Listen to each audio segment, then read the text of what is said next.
Muy buenas noches, queridos hermanos, y quienes me estén escuchando en algún lugar. Vamos a desarrollar en esta oportunidad, durante 30 minutos, algunos versículos del libro de Efesios.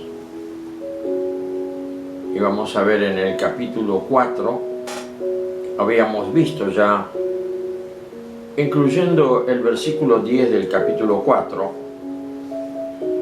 que dice: el que descendió es el mismo que también subió por encima de todos los cielos para llenarlo todo. Y él mismo constituyó a unos apóstoles, a otros profetas, a otros evangelistas y a otros pastores y maestros. Versículo 11. Y es importante, vamos a ver qué podemos colegir del versículo 12, sacar algo nuevo que el Señor nos toque en nuestra visión de la iglesia. Y dice el versículo 12: a fin de perfeccionar a los santos para la obra del ministerio, para la edificación del cuerpo de Cristo. He estado meditando y pensando mucho en este versículo, porque estos 4 ministerios que el Señor constituyó prácticamente son los ministerios de gobierno de la iglesia, y tienen su escala de preponderancia, por cuanto que en la función unos hacen una cosa, otros hacen otra, pero de acuerdo al versículo 11 son dones que el Señor ha dado a distintas personas en la iglesia y que deben saber cuál es su función para llevarla adelante. ¿Con qué finalidad? Versículo 12: a fin de perfeccionar a los santos para la obra del ministerio, para la edificación del cuerpo de Cristo. Y me hace pensar hasta dónde los pastores, los que tenemos algún privilegio especial de servicio al Señor, y que incluya la inserción de nuestra vida en uno de estos 4 ministerios, es sumamente importante que tengamos en cuenta que es algo especial y que la finalidad de ser un pastor es justamente perfeccionar a los santos. ¿Quiénes son los santos? Perfeccionar tenemos una idea más o menos, pero los santos, ¿quiénes son los santos? Podríamos dar una leve explicación de que cuando la persona cree en Jesús, arrepentida de sus pecados, a través de un mensaje que lo da alguien que ya tiene al Señor en su espíritu, esa persona entra en un proceso, y ese proceso es el proceso de santificación. En el capítulo 17 del libro de Juan, que es la oración sacerdotal, Jesús habla con su Padre y le ruega diciendo: Padre, santifícalos en la verdad. Y este es el gran mensaje. La palabra verdad encierra el gran mensaje del Señor Jesús, puesto que Él se declara como lo más importante, ser la verdad enviada por el Padre, y que esa verdad ha tenido una tremenda fusión con el ser humano. Esa verdad que aparentemente es incorpórea, porque era la verdad en el reino de Dios en la eternidad, entra en el tiempo, y en el tiempo entra físicamente, con el físico humano. y con la mente humana y con naturaleza humana. Así que cuando Jesús dice yo soy la verdad, es como que establece la absoluta verdad en medio de un mundo de tinieblas y sobre todo en medio de alguien que gobierna este sistema desde las sombras de la mentira, el diablo. Él es mentiroso desde el comienzo, desde que cayó del trono, estando al lado del trono del Padre. Cayó en las profundidades y allí se hizo el gran opositor de Dios. Todo lo que Él dice, todo lo que piensa, todo lo que hace es oposición a aquel que vive por los siglos. Dios, el Señor. Así que un día Dios decidió, en su plan, rescatar al hombre caído, que todos conocemos lo que nos dice la Escritura con respecto, en Génesis, con respecto a la caída de Adán. Dios lo hizo libre, totalmente libre, de manera que Él eligió ponerse en contra de Dios. Y no hay vuelta, no es inocente. Como nosotros que cuando nacemos tampoco somos inocentes. Llevamos la ponzoña de la mentira adentro. Y de pronto ni nos damos cuenta que estamos viviendo la falsedad, la mentira, porque todo lo que Satanás inyectó, impregnó la realidad de Adán, la llevamos nosotros como herencia. Por eso Jesús establece y viene diciendo para que reaccionemos que esto es un mundo de mentira. Nada es cierto. Todo está armado. Pero todo está armado como si este mundo fuera eterno. Nada subsiste porque todos hablamos de nuestra vida, de mejorar, de estudiar, de llegar a ser alguien. Pero nadie explica qué pasa con el que en plena vigencia de su éxito en la vida, de pronto va a parar a un cajón y un velatorio. ¿A dónde se fue? Es que el padre de la mentira o se lo llevó con él, o creyó en Jesús y por eso es salvo. Pero no está más ahí. Sale del cuerpo y entra en una dimensión de existencia. Nunca va a dejar de existir. Porque tiene una existencia eterna, pero tiene un campo en la existencia eterna. De un lado la oscuridad eterna, de condenación eterna, y del otro lado la existencia con la vida eterna que nos da Jesús cuando creemos en Él. Esto hace que de pronto el Señor haya previsto que a través de constituir estos 4 ministerios haya como una previsión, valga la redundancia, de que estos sean los llamados, preparados, formados a conservar el delineamiento de la manifestación del Espíritu Santo de Pentecostés hace 2000 años, llevándola en el presente como una realidad eficaz.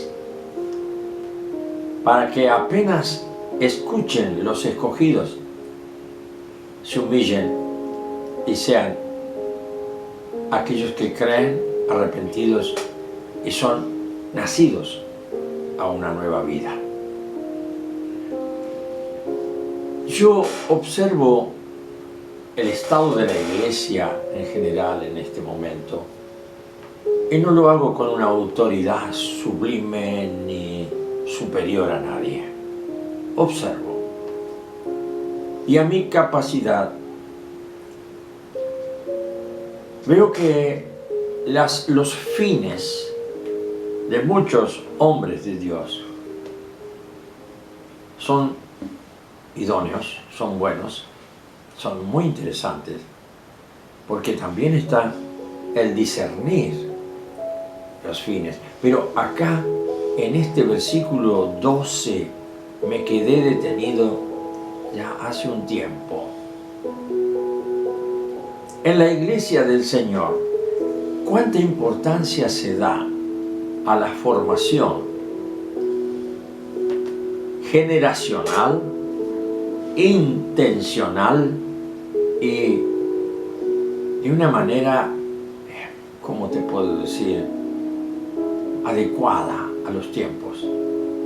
Preparando una generación que viene para que sean maestros de la palabra, para que sean realmente una multitud de conocedores del mundo espiritual, de luz.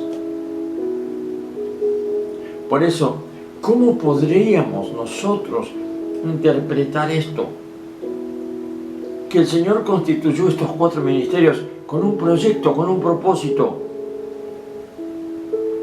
y es perfeccionar a los santos para la obra del ministerio, para la edificación del cuerpo de Cristo. El cuerpo de Cristo es la iglesia.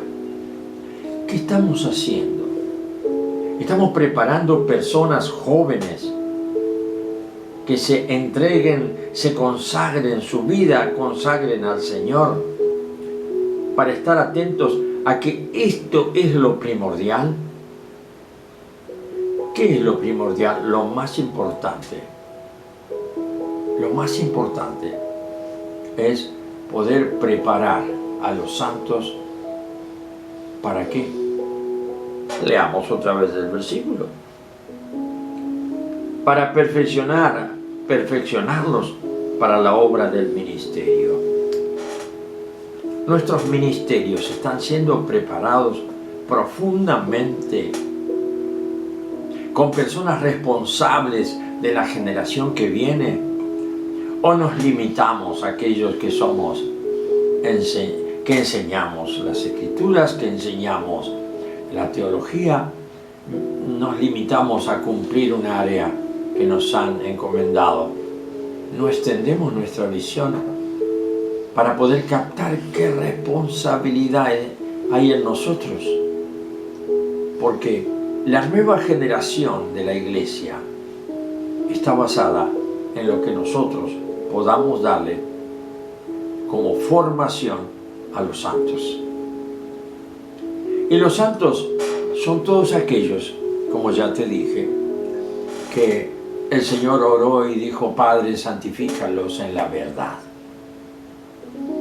Así que este es el anhelo de todo joven, tendría que ser en la iglesia, un anhelo de conocer a Jesús profundamente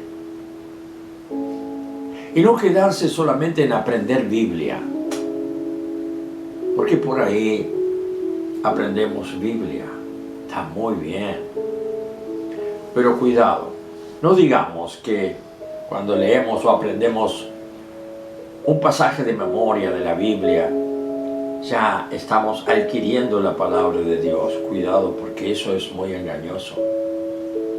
Sabemos que Jesús, así como dijo: yo soy el camino, la verdad y la vida, también dijo: mi palabra es espíritu. Y si esa palabra no entra en mí, si entra por el oír, no tiene que ir a mi mente.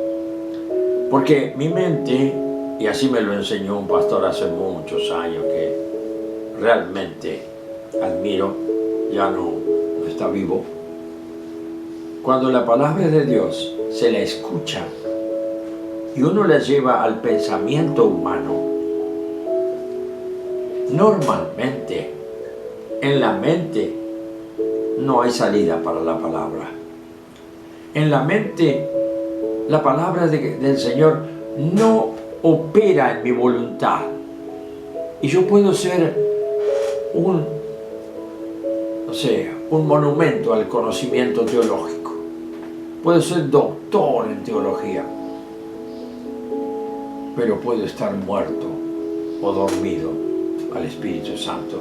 Y esa palabra entonces está en la lógica de mi pensamiento humano. Y me dijo este pastor en una charla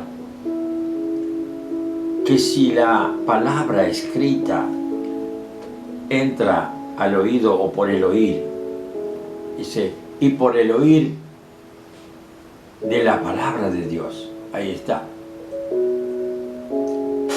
Para escuchar la palabra de Dios por el oído, tiene que venir a mi espíritu, donde allí se transforma en una revelación espiritual. Cuando viene a mi mente la palabra de Dios de la Biblia, un versículo, como fuere, este pastor me dijo, la mente humana es como un inodoro. No es mía la sugerencia ni la ilustración. Cuando queda en ese lugar, viene el diablo y tira la cadena. Y todo queda en la memoria como si estuviera vivo, pero está muerto. Mucho tiempo pensé en eso y digo, ¿y dónde yo puedo guardar cuando leo la Escritura y medito? No puedo hacer nada con la palabra de Dios escrita. Tengo que suspirar profundo y decir, Señor, no entiendo tu palabra porque con mi mente no la puedo procesar. Necesito que tu palabra, al ser espíritu, anide en mi espíritu humano y allí sea trabajada, modelada, iluminada por la luz divina, para que luego esto toque mi voluntad y haya un efecto positivo para la obra de la santificación de los santos. Mi querido amigo pastor, hermano pastor, qué importante que es esto, que logremos, sobre todo en este tiempo, tener una meta, quizá una meta más, no. Yo, a través de este versículo 12 de Efesios, que es una de las cartas del apóstol Pablo, en donde directamente constituye los recursos de la iglesia espiritual. Acá, con los 4 ministerios, no sé cuál es el tuyo, y si no lo tienes, pídelo. Necesitamos aquellos que vengan a los pies de Jesús con un mandato, con un llamamiento, con una entrega total. No busques beneficios. Entrégate al Señor a una vida consagrada y espera en Él. Y ruégale que se perfile en el futuro de tu vida el mandato para hacer su voluntad. Y el mandato es siempre estar bajo autoridad. Siempre estar bajo autoridad. A mí cuando era niño me enseñaron, por lo menos llegué a encontrar la diferencia. Si te mandan a regar con una manguera que sale agua y te mandan a regar un poste de cemento, regalo. Échale mucha agua. ¿Por qué? Porque el mérito no está en que yo, inteligente, me dé cuenta que ese poste nunca va a brotar. No es asunto mío. La obediencia perfecta es hacer lo que me mandan. No soy responsable de los resultados. Y muchísimas veces recibimos un encuentro con el Señor, nos emocionamos, pero no lo hacemos, porque le damos lugar al juicio y al criterio de nuestra propia mente que piensa, opina y determina. Que eso es ridículo. ¿Cómo yo voy a regar un poste de cemento? Totalmente absurdo. Entonces no lo hago. Creo que nos equivocamos la mayor parte de las veces en entender la obediencia. Porque también podemos pensar, Dios no me va a mandar a hacer cosas ridículas. Todo lo que proviene de fe es ridículo a mi mente natural y a mi mente mundana, porque pertenece a otra dimensión, que es la dimensión del trono de Dios, en donde no hay democracia,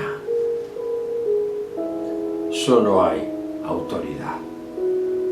Y no se puede cambiar nada, absolutamente nada.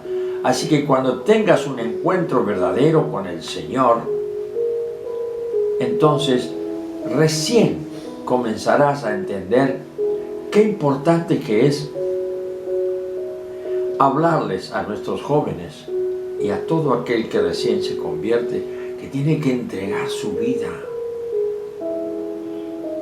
Tiene que entregar totalmente y ponerse bajo obediencia.